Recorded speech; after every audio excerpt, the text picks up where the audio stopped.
स्वागत है आप सभी का प्रकाश क्लासेस में। और आज हम बात करेंगे बाल विकास की। बाल विकास का जो हमारा दूसरा चैप्टर शुरू होता है वो होता है अधिगम। ठीक है, तो हम अधिगम की बात करेंगे। अधिगम क्या होता है? ठीक है, आपने बहुत सारा सुना होगा, सीखना सुना होगा, लेकिन अधिगम का नाम हम जब बीएड या बीटीसी की ट्रेनिंग में पहुंचते हैं तो हमें सुनने को मिलता है कि अधिगम क्या होता है। ठीक है, अधिगम को इंग्लिश में कहते हैं लर्निंग। ठीक, हम अधिगम की बात करते हैं। अधिगम, अधिगम इंग्लिश में इसे कहते हैं लर्निंग। ठीक है, लर्निंग। ठीक, और अब हम इसका अगर अर्थ की बात करें, लर्निंग होता क्या है इसकी बात करें तो देखते हैं हम। एक तो हम सामान्य या संकुचित अर्थ में इसे कह देते हैं सीखना। क्या कह देते हैं? सीखना। हम जो कुछ भी सीखते हैं वही अधिगम है, लर्निंग है। चाहे इसका दूसरा नाम समझ लो या संकुचित अर्थ समझ लो, क्या होता है? सीखना होता है।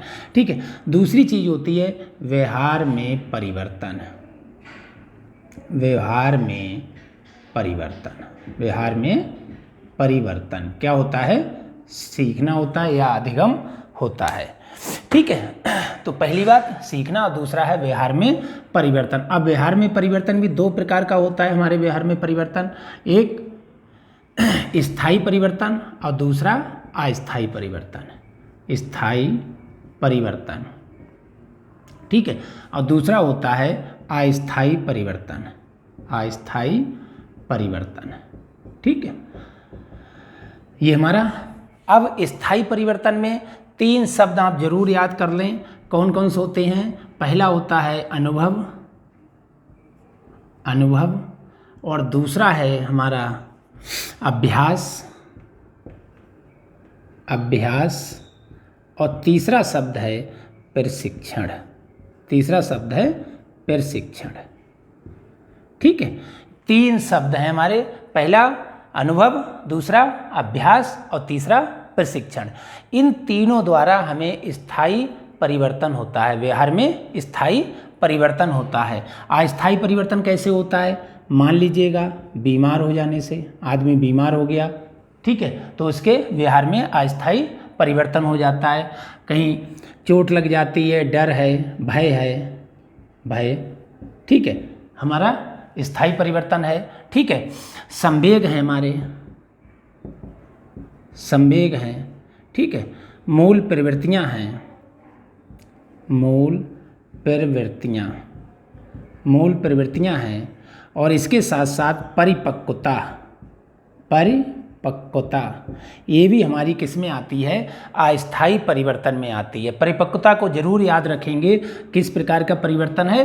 अस्थायी परिवर्तन है परिपक्वता, स्थायी परिवर्तन नहीं। स्थायी परिवर्तन के लिए हम अनुभव, अभ्यास और प्रशिक्षण, ये तीन शब्द याद रखेंगे। ये हमारा सब अस्थायी परिवर्तन है, ठीक है, और ये सब हमारा स्थायी परिवर्तन है। इसका मतलब है जो अनुभव है उसके द्वारा या फिर अभ्यास के द्वारा या फिर प्रशिक्षण के द्वारा, ये हमारा क्या है? अधिगम है।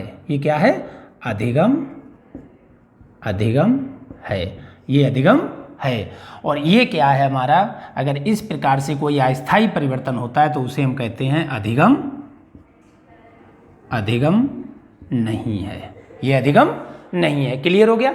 यानी कि अनुभव द्वारा अगर हमारे व्यवहार में परिवर्तन आता है, अभ्यास के द्वारा हमारे व्यवहार में परिवर्तन आता है, या प्रशिक्षण के द्वारा हमारे व्यवहार में परिवर्तन आता है, तो इस प्रकार का आया हुआ परिवर्तन स्थायी परिवर्तन होता है, और इसी अस्थायी परिवर्तन को हम अधिगम कहते हैं।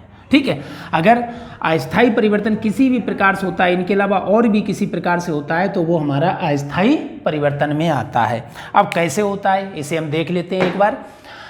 हम बात करते हैं अनुभव की। अनुभव कैसे होता है हमें, या अनुभव द्वारा व्यवहार में परिवर्तन कैसे आता है? मान लीजिएगा कोई बच्चा है और हम उसके सामने दीपक लेके जाते हैं, जलता हुआ दीपक ले जाते हैं, ले जाते हैं, बच्चा क्या करता है? उसे छूने का प्रयास करता है, और बच्चा उसे छूता है।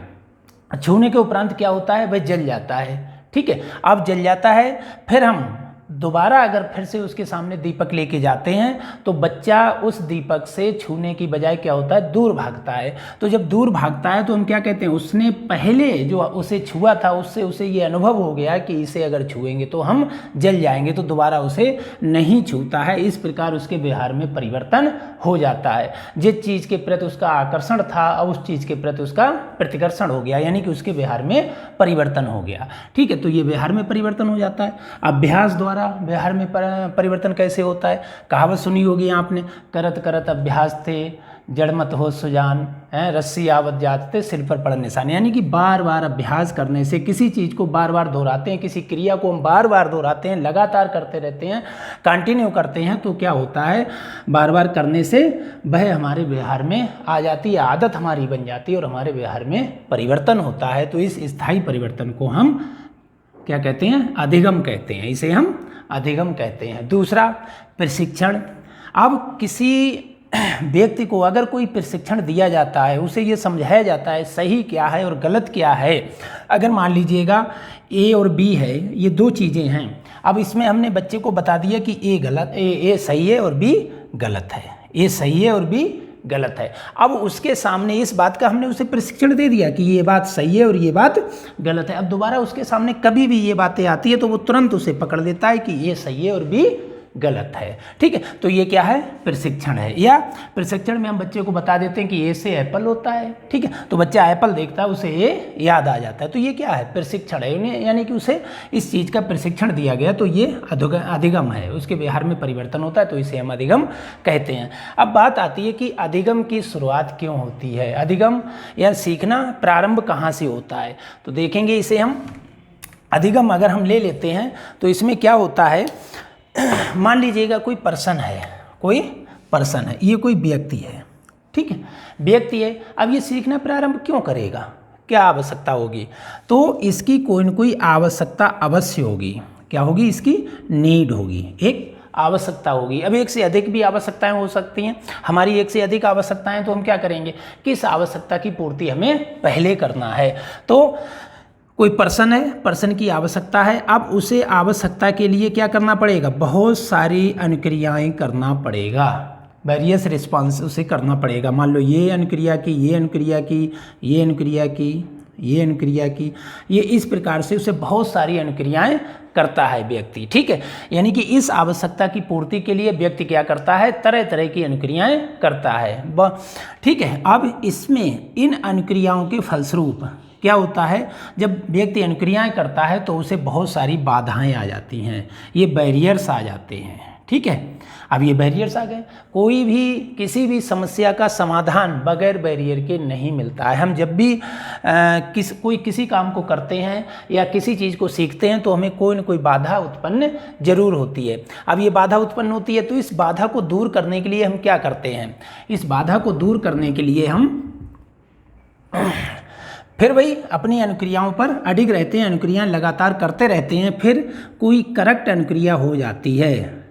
क्या हो जाती है, सही अनुक्रिया हो जाती है, और सही अनुक्रिया जैसी होती है वैसे ही हम अपने गोल को प्राप्त कर लेते हैं। बात क्लियर हो गई। यानी कि जो हमारा अधिगम है, अधिगम प्रारंभ कहाँ से होता है, किसी व्यक्ति की आवश्यकता से। ठीक है, व्यक्ति की आवश्यकता, उसे नीड हुई तो उसने उस आवश्यकता की पूर्ति के लिए, जैसे मान लीजिएगा हमें भोजन की आवश्यकता है। भोजन की आवश्यकता क्यों है, भूख लगी, तो भूख ने क्या किया, हमें अनुक्रियाएं करना प्रारंभ कर दिया। भाई भोजन की तलाश में हम यहाँ गए, यहाँ गए, यहाँ गए, यहाँ गए, हर जगह जाते हैं। ठीक है, बहुत सारी बाधाएं आती हैं बीच में, नहीं पहुँच पाते हैं। ठीक है, लेकिन हमारी जब सही अनुक्रिया हो जाती है तो हमें गोल की प्राप्ति हो जाती है। बहुत सारे प्रयोग व्यवहारवादियों ने किए, जैसे बिल्ली को पिंजड़े में बंद रखा, बिल्ली ने बहुत सारी अनुक्रियाएं की। थॉर्नडाइक के प्रयोग में बिल्ली को एक पिंजड़े में बंद कर दिया गया, पजल में बंद कर दिया गया और सामने उसके भोजन रख दिया गया। उस भोजन की प्राप्ति के लिए बिल्ली ने बहुत सारी अनुक्रियाएं की, लेकिन उन्हीं अनुक्रिया में कोई सही अनुक्रिया हो गई जिससे कि वह अपने लक्ष्य तक पहुंच गई। तो ये हमारा होता है, इसे हम बोलते हैं अधिगम के सोपान। इसे हम क्या बोलते हैं, अधिगम के सोपान। ठीक है, यानी कि अधिगम की शुरुआत किस प्रकार से होती है। इसका स्क्रीनशॉट ले लो, फिर आगे बताते हैं अधिगम। शुरू करते हैं अधिगम की परिभाषाएं। ठीक है, आपने अभी ये सीख लिया अधिगम क्या है। ठीक है, व्यवहार में स्थायी परिवर्तन ही अधिगम है। ठीक है, ये बात जब समझ में आ गई तो हम आगे बढ़ते हैं और अधिगम की परिभाषाएं, बहुत महत्वपूर्ण परिभाषाएं हमने लिखी हैं और उसी क्रम में लिखी हैं जिस क्रम में अधिकांश पूछी जाती हैं, या ये मान लें जो पहले नंबर पे है या पहले बिंदु पे है ये परिभाषा सबसे ज़्यादा पूछी जाती है। इसके बाद दूसरे नंबर वाली, फिर तीसरे नंबर वाली, फिर चौथे नंबर वाली, यानी कि एक इम्पॉर्टेंट के क्रम में हमने इसे लिखा है। तो सबसे पहले हम परिभाषा की बात करते हैं।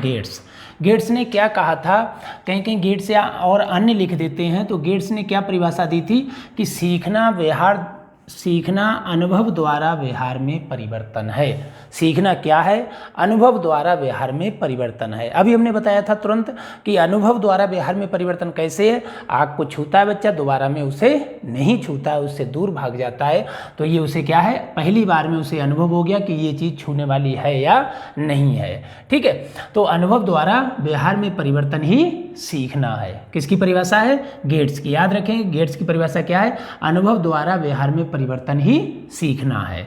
ठीक है, दूसरी परिभाषा आती है crow and crow, husband wife थे ये। तो क्रो एंड क्रो की परिभाषा क्या है, सीखना आदतों, ज्ञान और अभिवृत्तियों का अर्जन है। ठीक है, सीखना क्या है, आदत, ज्ञान और अभिवृत्तियों का अर्जन है। ठीक है, तो इसे याद रखेंगे, किसकी परिभाषा है, क्रो एंड क्रो की। ठीक है, आदत, ज्ञान और अभिवृत्तियों का अर्जन ही अधिगम है या सीखना है। तीसरी परिभाषा आती है हमारी वुडवर्थ की। वुडवर्थ ने क्या परिभाषा दी थी, नवीन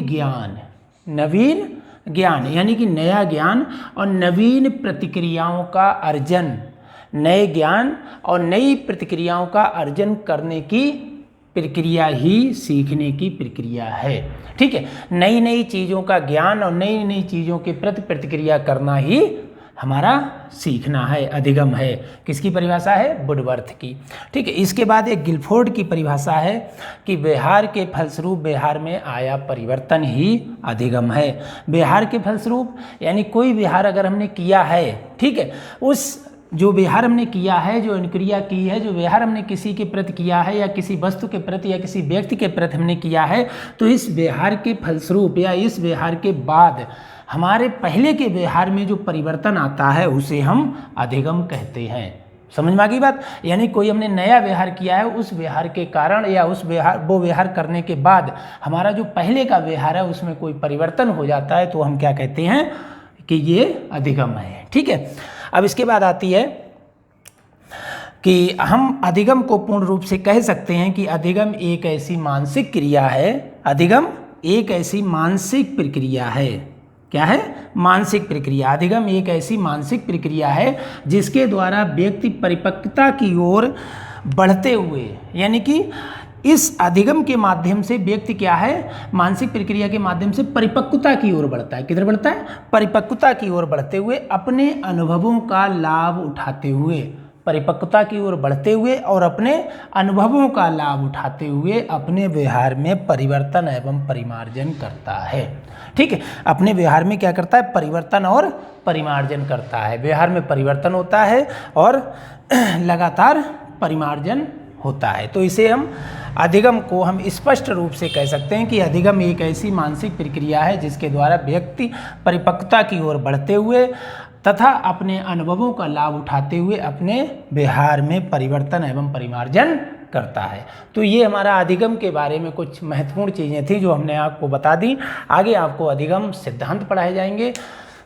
तो अगर आपको ये पढ़ने में मज़ा आ रहा है, इंटरेस्ट आ रहा है, तो हमारे चैनल को सब्सक्राइब जरूर कीजिएगा। धन्यवाद।